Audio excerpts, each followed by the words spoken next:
Hi everyone, my name's Lisa Gilbert and I'm one of the Specialist Foundation Training Advisors. Good evening. My name's Sarah Purdy, and I'm also one of the Specialist Foundation Training Advisors. So we're going to give you some key information about your foundation training year.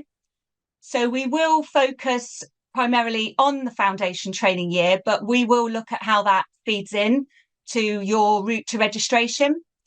So we'll try and provide you with some hints and some tips on how to engage with us, and also when to engage with us as well during your foundation training year.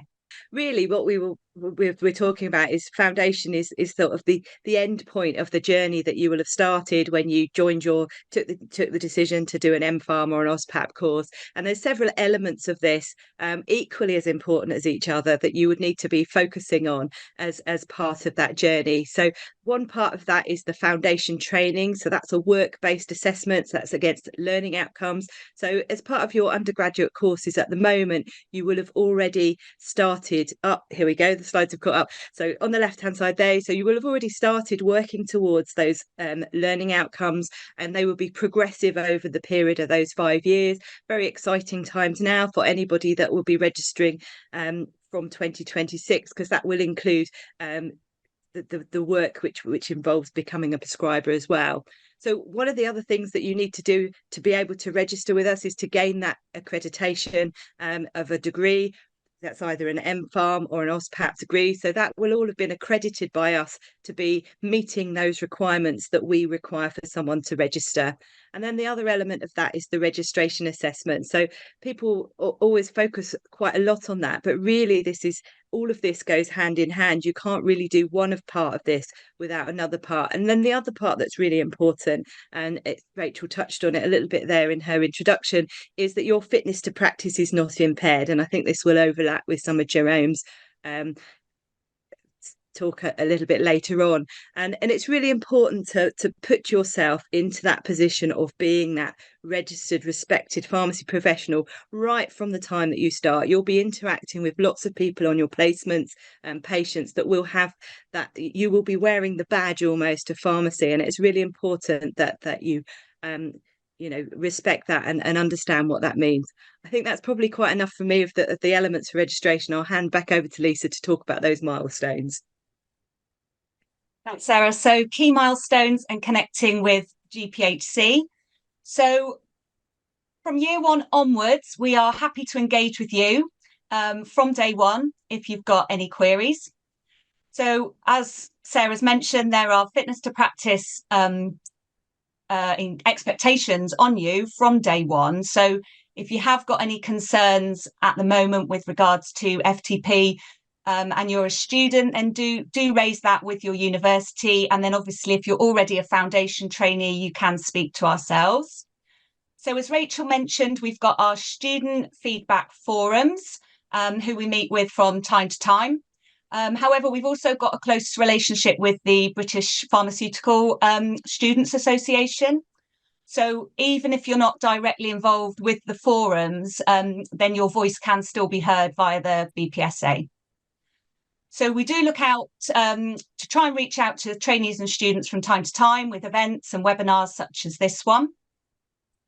And also please do try and engage and take advantage of any guest speakers that are scheduled to come and speak at your university as well. So we've got a regular publication, and that's called Regulate, and that can be found on our website, and that covers current issues. So also, as Rachel mentioned as well, do look out for our consultations that we run, because these could be things that you may want to contribute to as well. And our website also will keep you up to date with what is happening at the GPhC. So we've also got a customer contact centre, and they're open from 9:30 till 5 p.m, Monday to Friday. And they will be able to help you with queries right throughout your registration as a pharmacist. So all manner of things from revalidation, pharmacist registration, change of ownership, the list goes on. So Sorry, moved on a bit too quickly there. So from the end of year 3, you will start to apply for your foundation training via the national recruitment processes. So moving on to the end of year 4, we will engage with you at this stage via our portal, which is called My GPhC, and you can sign up to that once we've got your details from the university, and that will be just before you start foundation training. And you can use that to tell us your training details and also personal information such as your email address and phone number. And we'll be able to communicate with you on issues such as the registration assessment, entering the assessment, eligibility for the assessment, etc.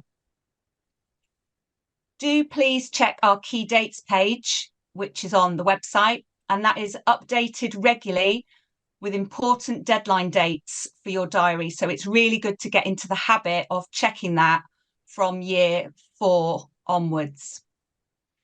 So towards the end of your training, you can apply to sit the registration assessment and also register with the GPhC. And you'll find guidance, resources on applications and deadline dates on our website. So I think it's back to me just to talk you through a little bit of where we're at with foundation training. So as I've mentioned before, exciting times in 2021 when we introduced the new 2021 standards. That started the ripple effect as that started to be introduced in the undergrad courses, in all of you that would have started from 2021 onwards. But we also had it in the foundation training year, in year 5, that we introduced a set of interim learning outcomes. So very similar to the final set that you'll be working through if you're registering from 26 onwards. There was a few changes as well. So we changed some of the terminology we were using. We call you trainee pharmacists, foundation trainee pharmacists.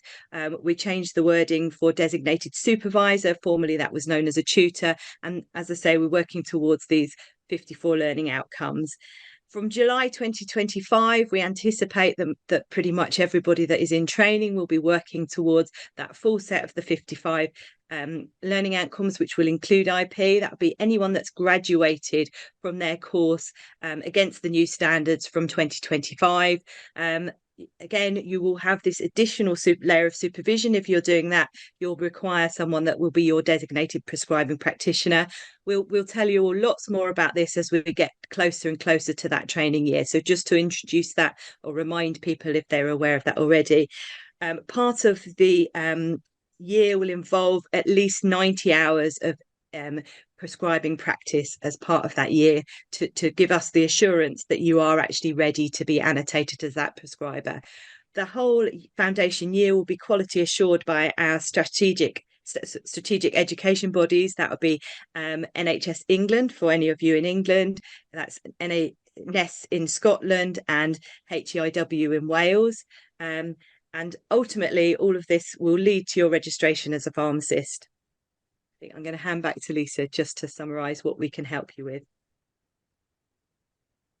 Okay, thanks, Sarah. So finally, let's just go through some help that we can offer. So you may want to discuss any individual circumstances with us that are outside of your usual training pathway.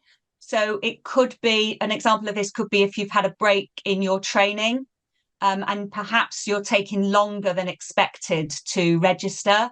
So for some students and trainees, they would like maybe to get some guidance on which assessment they might be eligible for. So we're not always able to provide you with solutions to sort of complex circumstances and situations, but what we can usually do is offer you some options to consider. So we've got a mechanism for raising concerns, which is through our education and training concerns route. This is different to other fitness to practice routes.